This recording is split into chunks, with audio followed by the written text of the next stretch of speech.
Concert sa Davao del Norte, sa gitna ng malakas na ulan si Daniel Padilla. Sa kabila ng malakas na buhos ng ulan, tuloy na tuloy ang concert ni Daniel sa Davao del Norte. Naririnig ang malakas na hiyawan at suporta mula sa manunood habang nagpe-perform ang aktor. Pusuan ng mga netizens ang dedikasyon ni Daniel na mag-perform sa kabila ng masamang panahon. Marami ang humanga sa ipinapakitang pagpapaalaga ni Daniel sa kanyang mga tagahanga. Kahit malakas ang buhos ng ulan, tuloy pa rin ang pag-perform ng aktor sa si Daniel Padilla sa Davao del Norte. Sa kabila ng hindi magandang panahon, ipinakita ni Daniel ang kanyang dedikasyon sa mga tagahanga sa pamamagitan ng isang kahanga-hangang concert. Todo suporta naman ang mga manunood sa ginawa ni Daniel at maririnig ang malakas na hiyawan habang siya'y nagpe-perform.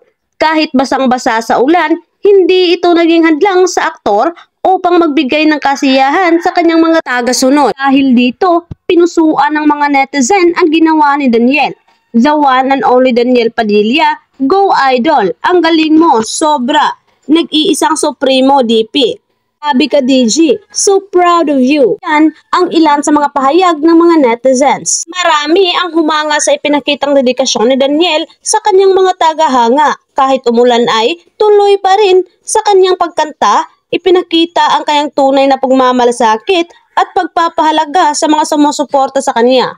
Si Daniel Padilla o kilala rin bilang Daniel John Ford Padilla ay isang kilalang aktor, mang-aawit at modelo sa Pilipinas. Siya ay kilala sa kanyang pagganap sa mga teleserye at pelikula. Isa si Daniel Padilla sa mga sikat na artista ng kabilangan ang mga teleseryeng Princess and I, Got to Believe at Lalo na Sangre. Kasama rin siya sa ilang tagumpay na pelikula tulad ng She's Dating the Gangster, Crazy Beautiful You at The House of Us. Marami ang nakapansin sa pagkawala ng breakup message ni Daniel para kay Catherine. Ang kanyang post sa Instagram na dati ay binuo ng 3 picture.